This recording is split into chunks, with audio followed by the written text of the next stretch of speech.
স্বরধ্বনি ও স্বরবর্ণ, ব্যঞ্জনধ্বনি ও ব্যঞ্জনবর্ণ বাংলা ব্যাকরণের সবচেয়ে গুরুত্বপূর্ণ বিষয়।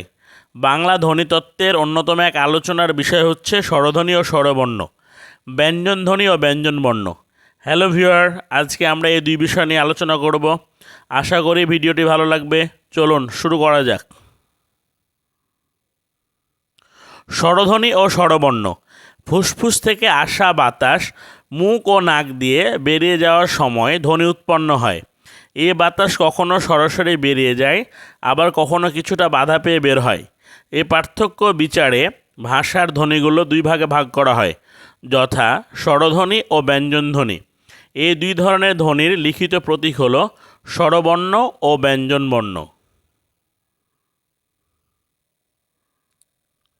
স্বরধ্বনি, যেসব ধ্বনি উচ্চারণের সময় ফুসফুস তাড়িত বাতাস মুখের কোথাও বাধা না পেয়ে সরাসরি বেরিয়ে যায় তাদের স্বরধ্বনি বলে, যেমন অ, আ, ই, এ প্রভৃতি ধ্বনি বা আওয়াজ। স্বরবর্ণ, স্বরধ্বনির লিখিত চিহ্ন বা প্রতীকগুলোকে বলা হয় স্বরবর্ণ, যেমন অ, আ, ই প্রভৃতি চিহ্ন।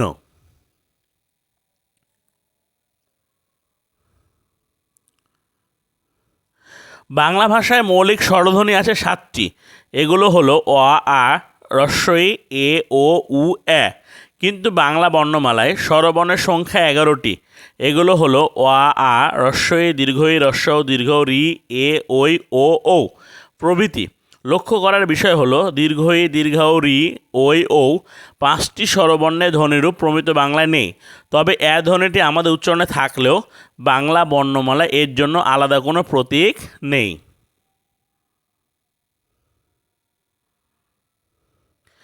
দীর্ঘ ই এবং দীর্ঘর উচ্চারণ বাংলায় নেই। এদের উচ্চারণ ই এবং র মতোই। রি সংস্কৃত স্বরধ্বনি ছিল, বাংলায় এর উচ্চারণ রি।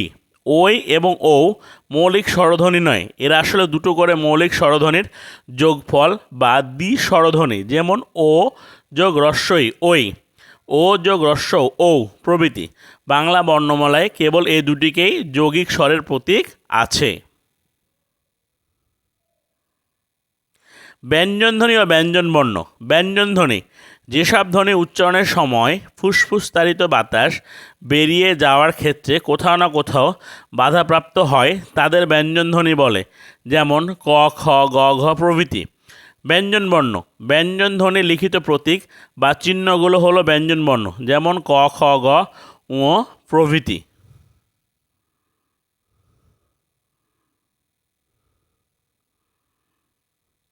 বাংলা বর্ণমালায় 39টি ব্যঞ্জনবর্ণ থাকলেও সবকটি বর্ণের ধ্বনিমূল বাংলা উচ্চারণে নেই। বাংলা ব্যঞ্জনবর্ণগুলো হচ্ছে ক, খ, গ, ঘ, ঙ, চ, ছ, জ, ঝ, ঞ, ট, ঠ, ড, ঢ মূর্ধন্য, ত, থ, দ, ধ দন্ত্যন্ন, প, ফ, ব, ভ, ম অন্তস্থ জ, র, ল তালব্য মূর্ধন্য স দন্তস্ব হ, ঢয়শূন্য র, অন্তস্থ খন্দেক্তর অনেশ্বর বিসর্গ চন্দ্রবিন্দু চাঁদ। বাংলা শব্দ লেখার ক্ষেত্রে উল্লেখিত প্রতিটি বর্ণের প্রয়োগ লক্ষণীয়, কিন্তু উচ্চারণের ক্ষেত্রে সবগুলো ব্যঞ্জনবর্ণের ধ্বনিমূলের প্রয়োজন পড়ে না। যেসব ব্যঞ্জনবর্ণের ধ্বনিমূল প্রমিত বাংলা উচ্চারণের সহায়ক ভূমিকা পালন করে সেগুলো হলো ক, খ, গ, ঘ, ঙ, চ, ছ, জ, ঝ, ট, ঠ, ড, ঢ, ত, থ, দ, ধ দন্ত্যন্ন, প, ফ, ব, ভ, ম, র, ল তালব্য শ দন্তস্ব হ, ঢয়শূন্য র।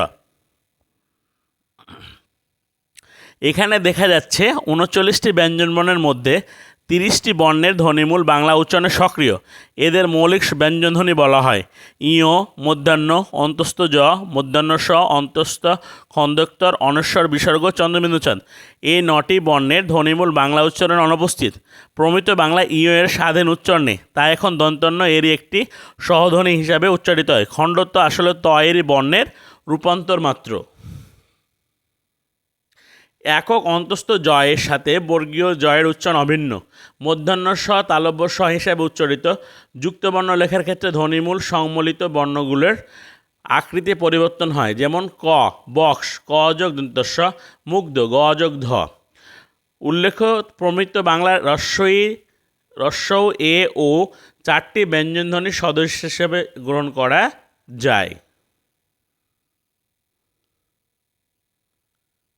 আমরা আশা করছি স্বরধ্বনি ও স্বরবর্ণ, ব্যঞ্জনধ্বনি ও ব্যঞ্জনবর্ণ এর প্রাথমিক আলোচনার মধ্য দিয়ে এই বিষয়টি পরিষ্কার করতে পেরেছি। ভিডিওটি ভালো লাগলে লাইক, শেয়ার ও কমেন্ট করতে ভুলবেন না। আর চ্যানেলটি সাবস্ক্রাইব করে সাথে থাকুন ভবিষ্যতে বাংলা ব্যাকরণের আরও গুরুত্বপূর্ণ বিষয়ের আলোচনা পাওয়ার জন্য। ধন্যবাদ।